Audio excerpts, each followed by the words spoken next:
Hello everyone and welcome back to This Day in History, our nightly look back at a specific day in history, where we take a look back at the events of a day, the historic context in which those events took place, and the historic ramifications of those events.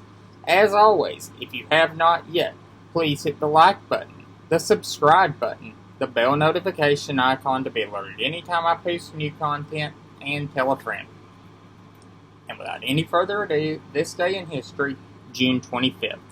And on this day in 1910, Congress passed the Mann Act, also known as the White Slave Traffic Act, which was ostensibly aimed at keeping innocent girls from being lured into prostitution. In actuality, it offered a way to make a crime out of many kinds of consensual sexual activity. The Mann Act was used in all types of cases. Someone was charged with violating the act.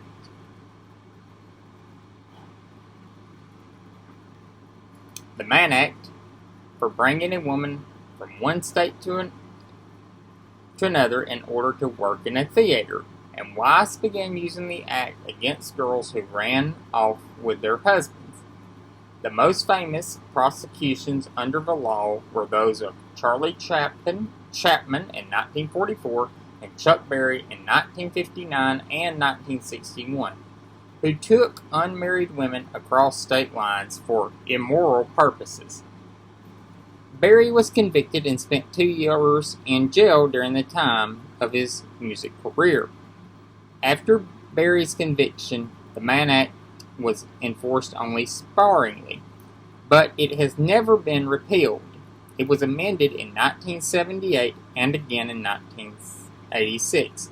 Most notably, in 1986, the amendments replaced the phrase "any other immoral purpose" with "any sexual activity for which any person can be charged with a criminal offense." And that is, in a nutshell, how Congress passed a bad law. The Mann Act, while it has notable goals, is a bad law. And I'm not going to get into my views on prostitution in this video.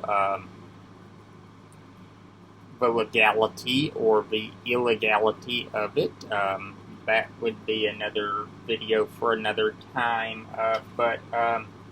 Yeah, this is a bad act that needs to be repealed. The Mann Act, a horrible law, enacted on this day in 1910.